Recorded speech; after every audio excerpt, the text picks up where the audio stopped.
800 million years ago, the north of Ireland was connected to North America and was near the equator, while the south of Ireland was so far south it was in the Arctic Circle. And just 100 million years ago, the European and American plates began to move apart, creating the Atlantic Ocean.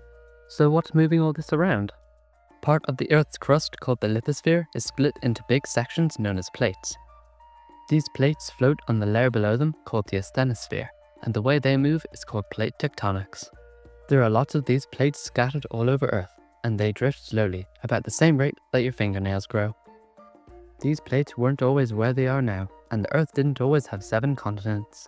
Around 250 million years ago, there was a supercontinent called Pangaea, surrounded by one giant ocean. It was also the dawn of the dinosaurs. Pangaea eventually broke apart and the plates started moving around on their own, and the dinosaurs died out. Scientists believe that in another 250 million years, there will be a new supercontinent. They chose the imaginative name Pangaea Ultima. The Earth's core is what drives the movement of these plates, thanks to the heat it sends out to the magma in the lower mantle. As the magma gets heated up, it slowly rises towards the surface. By the time the magma has reached the Earth's asthenosphere, another layer of the Earth's crust, it's already cooled off a bit and starts moving sideways. As it cools even more, it sinks back towards the Earth's core, where it gets heated up again and the whole process repeats. This creates convection currents, which build up friction between the plates, dragging them along. As the plates move, the most exciting stuff happens at their boundaries. Rocks are created as plates slide, separate, and collide with one another. You may have heard of the San Andreas Fault in California, where the Pacific and North American plates move side by side. When two plates slide past each other, it's called a transform plate boundary. The plates can move in opposite directions or in the same direction at different speeds. These boundaries are also known as passive boundaries because no new crust is created and no old crust is destroyed. But as the plates slide past each other, they build up a ton of friction and sometimes even lock together. This creates pressure that eventually gets released in an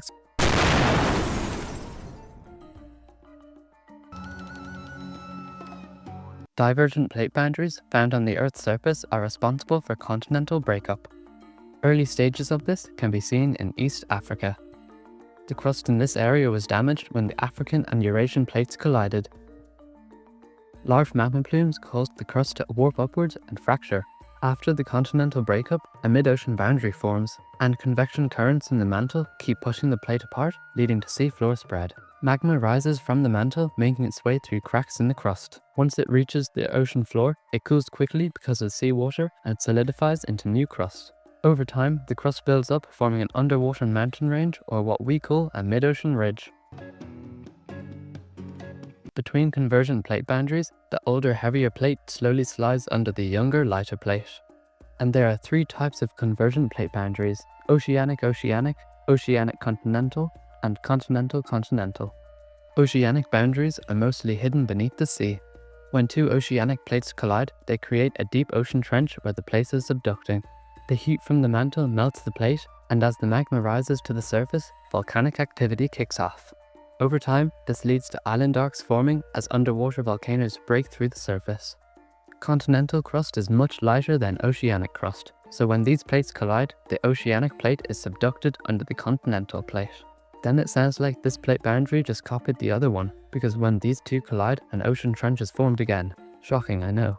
Fold mountains are also formed as the continental plate folds upwards.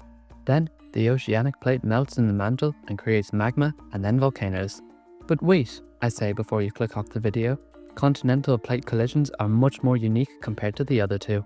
You see, continental collisions actually begin with an ocean between the 2 plates. As the plates move closer, the ocean stuck between these 2 titanic forces begins to shrink.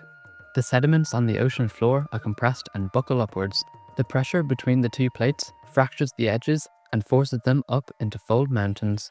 You might be thinking, where can I find this type of plate convergence? And boy oh boy do I have an answer for you. The Himalayan mountain range, baby. Since the Indian plate broke off from the African plate around 90 million years ago, it began on a collision course head straight for China.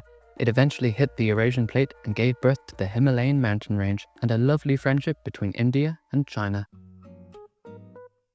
Thank you for watching to the end of the video. If you're reading the title screen now, not the title screen, the end screen, hit that subscribe button. Thank you very much. See ya.